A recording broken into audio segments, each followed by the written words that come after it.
Hello ব্রেনার্স first চ্যানেলে তোমাদেরকে আবার স্বাগত জানাই।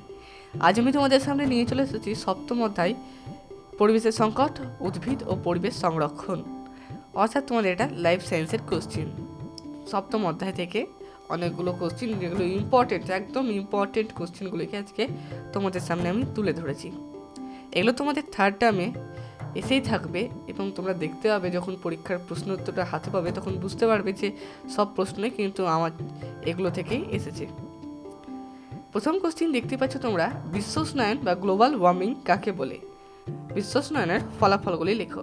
অর্থাৎ এটা তোমরা বুঝতে পেরে গেলে যে এটা 5 নম্বরের কোশ্চিন। অর্থাৎ আজকে আমি শর্ট কোশ্চিন এনেছি তোমাদের জন্য বিগ কোশ্চিন।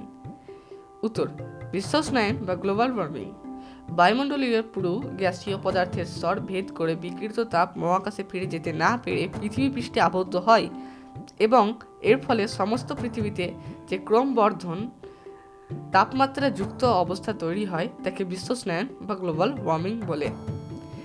এবার এভাবে লিখবে যে বিশ্ব উষ্ণায়ন, এটাকে তোমরা কালো কালিতে করবে। বিশ্ব উষ্ণায়নের ফলাফলগুলি হলো বা গ্লোবাল ওয়ার্মিংয়ের ফলাফলগুলি হলো, হিমবাহ ও মেরু প্রদেশের বরফ গলে সমুদ্র জলস্তরের উচ্চতা বৃদ্ধি পাবে, ফলে সমুদ্র উপকূলবর্তী দেশ ও অঞ্চলগুলি জলের নিচে ডুবে যাবে। নাম্বার 2, বরফ গলা জলে পুষ্ট নদীগুলি ধীরে ধীরে শুকিয়ে যাবে। নাম্বার 3, বায়ুমণ্ডলীয় চাপের পরিবর্তনের ফলে বিভিন্ন প্রাকৃতিক দুর্যোগ যেমন ঝড় ঝঞ্ঝা, বন্যা, খরা, নিম্নচাপ প্রভৃতির প্রকোপ বাড়বে। 4 নম্বর বলা আছে, দেখো, জলচক্র ব্যাহত হবে এবং বনাঞ্চলের আয়তন ক্রমশ কমতে থাকবে। জলচক্র তোমরা কি তা একটু পরেই জানতে পারবে। অর্থাৎ বনাঞ্চলের আয়তন কমতে থাকবে মানে অরণ্য কমতে থাকবে। কেন কমতে থাকবে? শিল্পাঞ্চলের জন্য কমতে থাকবে। ফসল উৎপাদন ক্ষতিগ্রস্ত হবে, কারণ যদি তাপমাত্রা বেড়ে যায় তাহলে সব হিমবাহগুলো গলে যাবে এবং সমুদ্রের উপকূলবর্তী অঞ্চলগুলির ক্ষেত নষ্ট করে দেবে। তাছাড়া বন্যা দেখা দেবে। এই জন্য তোমাদের বুঝতে পেরেছ যে ফসলগুলো ক্ষতিগ্রস্ত হবে। জীববৈচিত্র্য ধ্বংস হবে। তোমরা একটু পরে জানতে পারবে যে জীববৈচিত্র্য কাকে বলে।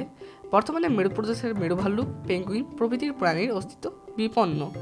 ভূগর্ভস্থের জল দূষিত হবে ও ভূমিক্ষয় বৃদ্ধি পাবে। নানাবিধ রোগ ব্যাধির প্রকোপ বাড়বে। এবার দেখতে পাচ্ছ যে এখানে আছে 1 নম্বরের কোশ্চিন, হিমবাহ কাকে বলে? উত্তর, হিমবাহকে ইংলিশে বলে গ্লেসিয়ার। স্থলভাগের ওপর দিয়ে প্রবাহমান জমাট বাঁধা বরফের স্তূপ বা হিমরাশিকে হিমবাহ বা গ্লেসিয়ার বলে। ভালো করে মুখস্থ করবে, কারণ এই কোশ্চিনটা পরীক্ষায় অনেকবার এসে থাকে। পৃথিবীর তাপমাত্রা রোধের উপায়গুলি কি কি? উত্তর, প্রথাগত জীবাশ্ম জ্বালানি থেকে শক্তি উৎপাদন বন্ধ করে অচিরাচরিত পুনর্বিক্রিযোগ্য শক্তি উৎসের ব্যবহার বাড়াতে হবে। নাম্বার 2, বায়ু দূষণের জন্য দায়ী গ্যাসগুলি এবং গ্রিন হাউস গ্যাসগুলি যাতে বায়ুমণ্ডলে মিশতে না পারে তার জন্য প্রয়োজনীয় ব্যবস্থা গ্রহণ করতে হবে।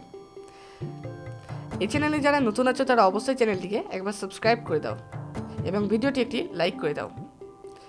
বনসৃজন ও বনভূমির পরিমাণ বৃদ্ধি করতে হবে, সেই সঙ্গে অরণ্য ধ্বংসের বন্ধ করতে হবে ও কাঠের চোরাচালান বন্ধ করতে হবে। হিমায়ক যন্ত্র অর্থাৎ এসি, ফ্রিজ, সিএফসির পরিবর্তে অন্য কোনো বিকল্প গ্যাসের ব্যবহার করতে হবে। অর্থাৎ আমরা যে এসি ব্যবহার করি বা ফ্রিজ ব্যবহার করি এতে তো সিএফসি গ্যাস অর্থাৎ ক্লোরোফ্লোরোকার্বন যে থাকে, এর পরিবর্তে নানান নতুন রকম গ্যাস ব্যবহার করতে হবে যা বায়ুমণ্ডলে মিশতে না পারে। পেট্রোল বা ডিজেল চালিত যানবাহনের পরিবর্তে ব্যাটারি চালিত পরিবেশ বান্ধব গাড়ির ব্যবহার বাড়াতে হবে।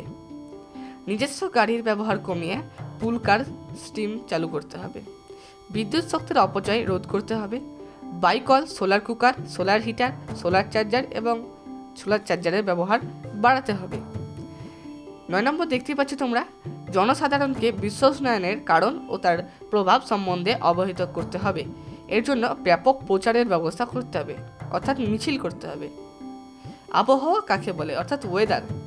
এটা কিন্তু ভেরি ইম্পর্টেন্ট কোশ্চেন। উত্তর, কোন একটি নির্দিষ্ট স্থানের নির্দিষ্ট সময়ের সদা পরিবর্তনশীল গতিময় বায়ুমণ্ডলীয় অবস্থাকে আবহাওয়া বলে। আবহাওয়ার দ্বারা আমরা প্রতিদিনকার বায়ুমণ্ডলীয় অবস্থা, দিনটি যে গরম না ঠান্ডা, শুষ্ক না আর্দ্র, শান্ত না ঝোড়ো, রোদোজ্জ্বল না মেঘলা প্রভৃতি বুঝতে পারি। জলবায়ু কাকে বলে? উত্তর, কোনো বিস্তীর্ণ অঞ্চলে জুড়ে নির্দিষ্ট সময়কাল অর্থাৎ কয়েক বছর ধরে গড় অবস্থাকে জলবায়ু বলে। জলবায়ু প্রকৃতিতে স্থায়ী এবং সাধারণত বড় কোনো পরিবর্তন ঘটে না। যেমন ভারতের জলবায়ু কি ক্রান্তীয় মৌসুমী, উত্তর দক্ষিণ মেরুতে জলবায়ু কি মেরু জলবায়ু। নেক্সট দেখতে পাচ্ছ তোমরা প্রবাল বা কোরাল কি। প্রবাল বা কোরাল হলো এক প্রকার সামুদ্রিক অমেরুদণ্ড প্রাণী। এটা পর্ষদ নমুনা প্রশ্ন, অর্থাৎ তোমাদের পরীক্ষায় এটা গ্যারান্টি আসবেই। এরা নিউরিয়া শ্রেণীর পর্বভুক্ত। এরা একসঙ্গে দল বেঁধে কলোনি করে থাকে। খাদ্য শৃঙ্খল কাকে বলে? 3 স্টার কোশ্চিন। খাদ্য খাদকের সম্পর্কের ভিত্তিতে কোনো বাস্তুতন্ত্রের বিভিন্ন ট্রপিক স্তরে বর্তমান জীবগোষ্ঠীর মধ্যে যে সরল শৃঙ্খলাগার গঠন তৈরি হয় তাকে খাদ্য শৃঙ্খল বলে। 8 নম্বর দেখতে পাচ্ছ জলচক্র, ওয়াটার সাইকেল। তোমাদেরকে একটু আগেই বলেছিলাম যে জলচক্র তোমাদেরকে এখনই বলে দেবো। দেখতে পাচ্ছ এটা নীল 3 স্টার দেওয়া আছে, অর্থাৎ এটা পরীক্ষায় আসতে পারে। এবং যেটা খাদ্য শৃঙ্খল এটা পরীক্ষায় আসবেই, কারণ রেড দেওয়া আছে। ভেরি ইম্পর্টেন্ট ছিল খাদ্য শৃঙ্খলটা। সূর্যের উত্তর হবে দেখো। আর বলে রাখা দরকার যে এই চ্যানেলে যারা নতুন আছে তারা অবশ্যই চ্যানেলটিকে সাবস্ক্রাইব করে দাও এবং ভিডিওটি একটি লাইক করে দাও, দরকারে বন্ধুদেরকে অবশ্যই শেয়ার করবে। উত্তর, সূর্যের উত্তাপে সমুদ্র বা জলাশয়ের জলরাশি বাষ্পীভূত হয়ে বায়ুমণ্ডলে জমা হয়। সেখান থেকে বৃষ্টিপাতের মাধ্যমে স্থলভাগে পরে স্থলভাগ থেকে নদীর মাধ্যমে পুনরায় সমুদ্রে প্রবাহিত হয় এবং জলাশয়ে সঞ্চিত হয়। জলের এই চক্রাকার আবর্তনকে জলচক্র বলে। 9 নম্বর দেখতে পাচ্ছ প্রাণী বৈচিত্র্য সংরক্ষণের উপায়গুলি লেখো। উত্তর, প্রাণী বৈচিত্র্য সংরক্ষণের উপায়। 1 নম্বর, প্রাণীদের প্রাকৃতিক বাসস্থান রক্ষা করতে হবে। নাম্বার 2, পরিবেশে প্রাণীদের বেঁচে থাকার জন্য প্রয়োজনীয় খাদ্য, জল, পারিপার্শ্বিক অবস্থার বজায় রাখতে হবে। নাম্বার 3, প্রাণীদের বংশবিস্তার সুনিশ্চিত করতে হবে। নাম্বার 4, অভয়ারণ্য, সংরক্ষিত বনাঞ্চল, জাতীয় উদ্যান প্রভৃতির স্থানে চোরা শিকারীদের বিরুদ্ধে কঠোর আইনানুগ ব্যবস্থা নিতে হবে। বিভিন্ন প্রাণীর অবদান সম্পর্কে জনসচেতনতা বাড়াতে হবে।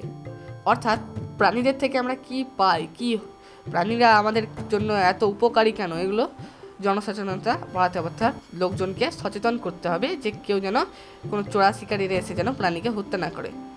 বর্তমানে গঙ্গার শুশুক একদম প্রায় বিপন্নের মুখে, তা তোমরা আশা করি বইতে পড়েছো। হাসপাতাল থেকে কী ধরনের বর্জ্য পদার্থ উৎপন্ন হয়? দেখতে পাচ্ছ এটা হলুদ 3 স্টার আছে, অর্থাৎ পরীক্ষায় আসতে পারে, এসেও যেতে পারে আবার নাও আসতে পারে এমনটা, কিন্তু অর্থাৎ এসেও যেতে পারে, তাই অবশ্যই পড়ে রাখা দরকার।